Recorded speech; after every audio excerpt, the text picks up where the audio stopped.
The city manager's office says to get a better hold on fuel management, the city wants to see new fuel sensors put in, GPS tracking devices in city vehicles, and even cameras installed at fueling depots like this one. These paddle boards aren't just for fun. This week, they're helping the environment. They've been handing out flyers all day like this one. And if you follow me right here, you can see all the campaign volunteers are hard at work. Not ready to join the circus just yet, but I'll show you the one trick. All you gotta do is put your finger up straight. What we've gathered here, it's just ashes from these pine and melaleuca trees. You can see how paper thin they are. On top of his duties patrolling the streets of Cape Coral, they're both on 47th. Officer Adam Christensen also works unpaid overtime on the juvenile crime unit. He's being arrested for violating his curfew.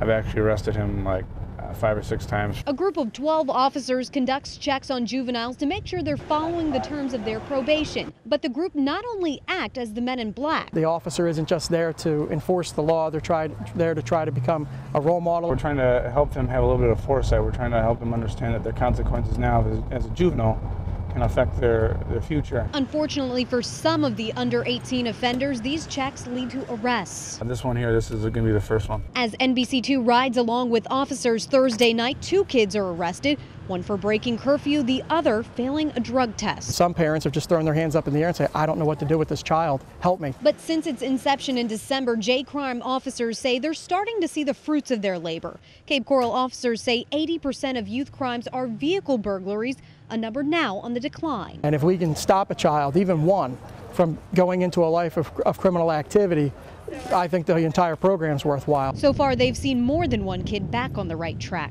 They'll go on to be, good law-abiding citizens, and this will be their one mistake they learn from, and that'll be the end of it. That's what we're hoping for. In Cape Coral, Danielle Rotolo, NBC2. Many people come to the White Elephant Pub for the food and entertainment, but not for this. Rotten waste. How else could you explain it? It smells bad. If it was 85 degrees out with the sun, you would not be able to sit here. It would just actually turn in your stomach. For years, the popular beach hangout says it's had to deal with this substance, waste left over from boaters docked right next door. You can tell by the composite of it that it's definitely waste. But recently, it's gotten much worse. People have come in, have left because of the smell across the bar. Managers here at the White Elephant have contacted 5 different government agencies, but code enforcement in Charlotte County says they can't do anything about this smelly situation. We aren't the experts in that field. Sean Horton with code enforcement in Charlotte County says the health department must first look into the claims and determine a course of action. That apparently happened 3 weeks ago. They made an investigation, went out to the site, and determined that the complaint was unfounded. Although nothing was found at last check, both code enforcement and the health department are expected to visit the docks Friday.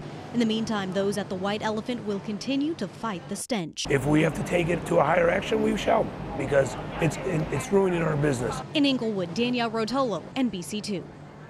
Just 3 years ago, Brandon Davis couldn't walk at all. The 23-year-old was involved in a car accident that put him in a coma for nearly 3 months. I had a brain injury and I've had 7 surgeries to bring me back. I wasn't supposed to be moving at all. I was supposed to be in a wheelchair forever. That was until Brandon heard about a new program in Lee County called hippotherapy. It's therapy with the use of a horse. The unique program pairs those with physical, mental, and even emotional disabilities with these 4-legged animals. But it was something Brandon had to think twice about. I was like, horse? No. And now I love horses. So why a horse? Well, therapists say this is the only tool that can actually simulate a person's movement. The horse is the only thing known to man that provides a 3-dimensional movement, the same thing as your pelvis when you're walking. So that horse that's chosen for that patient gives that patient the feeling that they're walking normally. It didn't feel like work at all because they make it so much fun. Therapists say the program isn't just fun for the patients, but opens them up to a new world of therapy. The patients are in a natural environment, number one. They have contact with an animal, which you can't do in a clinic setting. They have a lot of types of interaction. We can play different types of games out here. We can do a lot of different type positioning on the horse. And they feel like that it's just a time for fun.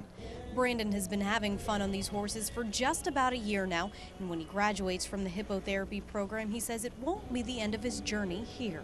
I plan to volunteer to help and help with other patients and help with the horses and all that good stuff.